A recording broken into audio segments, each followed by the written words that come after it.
Because it's sort of interesting, isn't it? That clearly we have this control matrix. Everyone understands this. Jews as a group in America are extremely powerful. I'm not talking about Israel. I'm not talking about Zionists. I'm talking about American Jews. Jews that live in America are very powerful. They're one of, if not the richest ethnicity, one of, if not the ethnicity with the most educational attainment. They are vastly, disproportionately represented in every facet of elite society, in academia, Wall Street, government, you name it, finance, media. And they have used their influence in many different ways, in politics with these gangster-like organizations that represent their interests, like the ADL or like AIPAC. They have used these tactics to obscure the breadth and depth of their control, and also to suppress anyone that opposes it, anyone that critiques it. And they're playing a game of denial, denying anyone that challenges that power.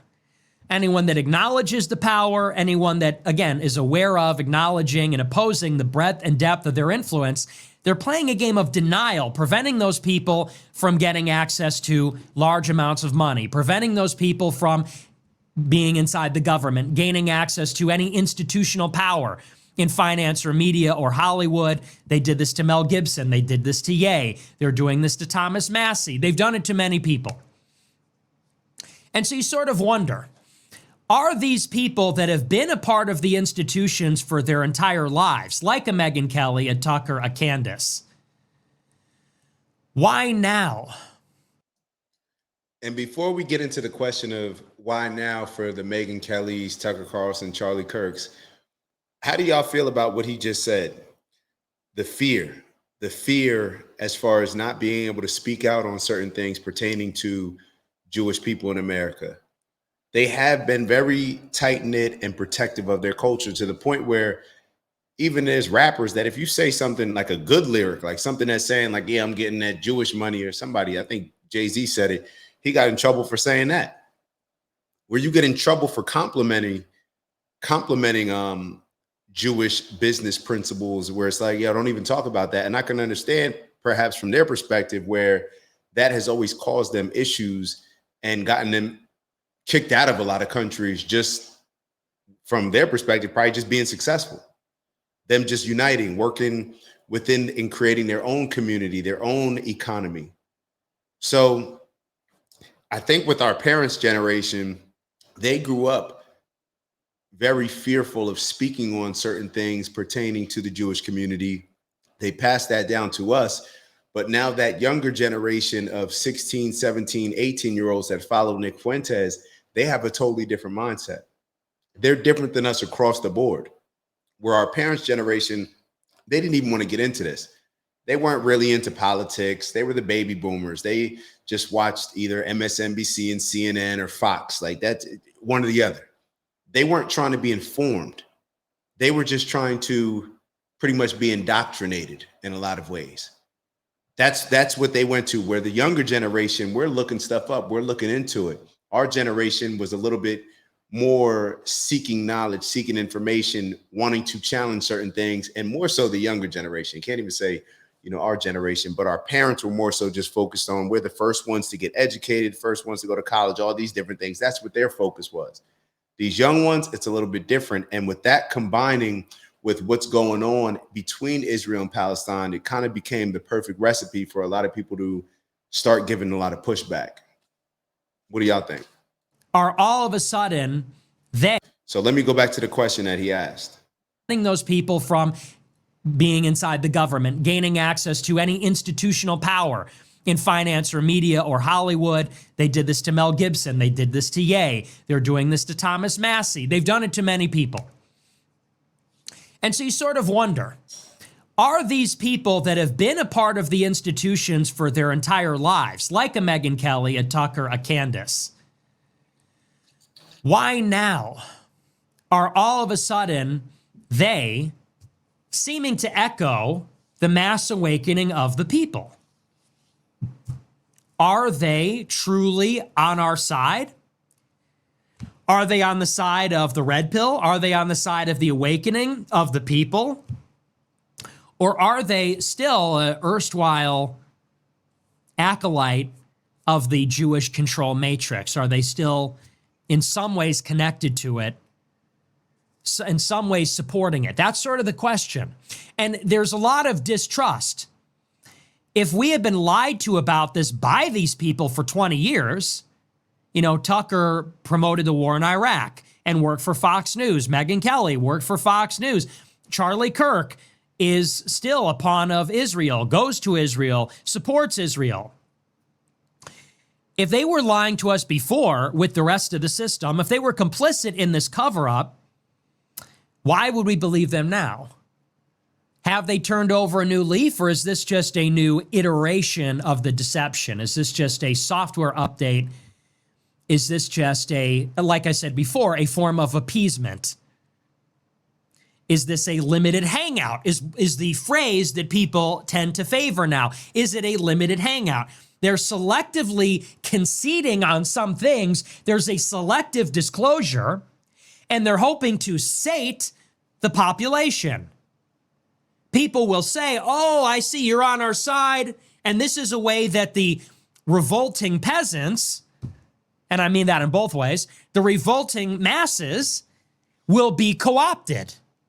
If a Tucker echoes back to them, you're right, Epstein is an Israeli spy, you're right, we give Israel too much aid, the masses will follow him, and they will desist from overthrowing the regime. They will desist, they will stop. The momentum, the energy will be dissipated. I understand where he's coming from. When you've been pushing something as long as he's been pushing it, and then people now all of a sudden just get on board, there is going to be a certain level of skepticism where you're looking at them like, hold up, you're just trying to rock what's in now. You're just trying to go with the flow of what's the energy of your followers, because you see your followers now gravitating more towards the things that I've been talking about for a very long time, that I've been getting canceled for, that I can't get a credit card, open up a bank account, can't go on all these different platforms. So I understand from his perspective why he feels some type of way. And the question that you ask yourself, or that you can ask yourself, is if he was saying these things before all of them were saying it, I don't know whether they owe him this or not, but it seems to be one of two things. It's like, do they feel threatened? I think that they are showing that they do feel threatened by him and the influence that he has. But on the other end, shouldn't we be more so open and embracing? It's like, here you have this young kid that was seeing things that I was not seeing maybe beforehand, maybe a conversation. And I'm not saying that you owe him to just agree with him on everything. There's a lot of things that Nick Fuentes says, and I think that he realizes that he's been saying certain things in a very aggressive, that would come across as racist way. I don't really care. Like, he says the N-word and stuff. Like, I just think he's just saying it. I'm sure he's been very upset. The man's been canceled all types of ways. I don't care about that type of stuff. I don't get emotionally angered by people who use certain language. I want to know what's the substance of what you're saying. I don't need to like you.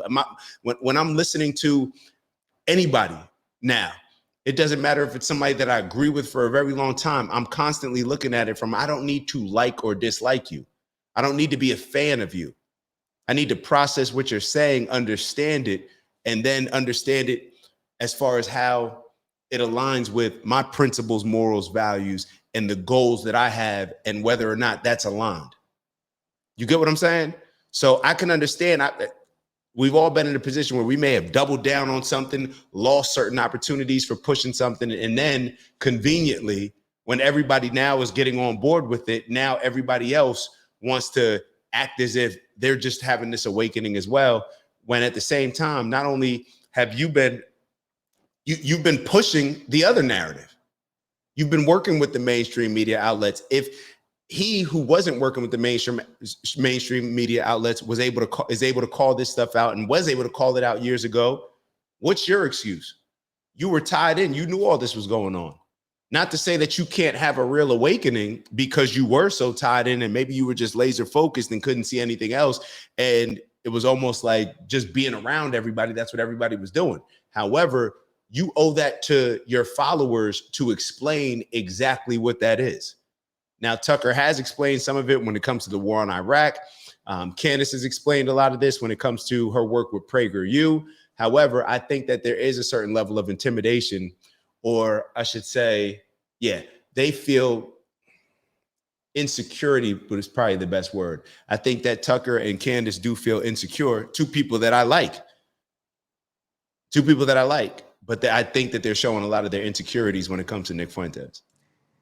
And that's the purpose of a limited hangout. If they want to burn it down, if they want to flip over the tables, if they want to uncover every rock and see what's really going on, someone like a Tucker or Megyn Kelly swoops in to calm everybody down, a pressure release valve, and say, hey, we hear you, we agree, we're your voice. Yeah, there's a legitimate criticism and we are allowed to express it. But let's not take it too far. And to be fair, I think Tucker and Candace are in a totally different place than Megyn Kelly and Charlie Kirk. I give Tucker and Candace more credibility than Megyn Kelly and Charlie Kirk, but I do feel that they all are insecure when it comes to him. So I've been thinking and talking a lot about this because, of course, I know me. I know me, you know me. How do you know me? Because I have been doing a live stream since I was 18 years old. So unless I got co-opted for a very convoluted information operation out of high school, when I started doing my show when I was 17 and started this show in college when I was 18, that would be really convoluted. And you've watched me basically every day since, or you could watch me. You could see every episode every day since. And you can watch me grow up and explain my thoughts. And nobody can hide every day for 10 years from when they were a 17-year-old until they're an adult. So I know that I'm a legitimate truth seeker. You, to the best of your ability, you can look at the record and estimate that I'm probably more trustworthy than someone that ever worked for Rupert Murdoch or applied to join the CIA or something like that. And if I know me, and if I've been criticizing Jewry, if I've been on Team Red Pill my whole life, then I'm sort of the litmus test. And I'm a good litmus test for myself. If someone is pushing an Israel critical line, but they're gatekeeping or attacking me with the false narrative, then it makes me suspicious of that person. Like with Tucker, like with these others.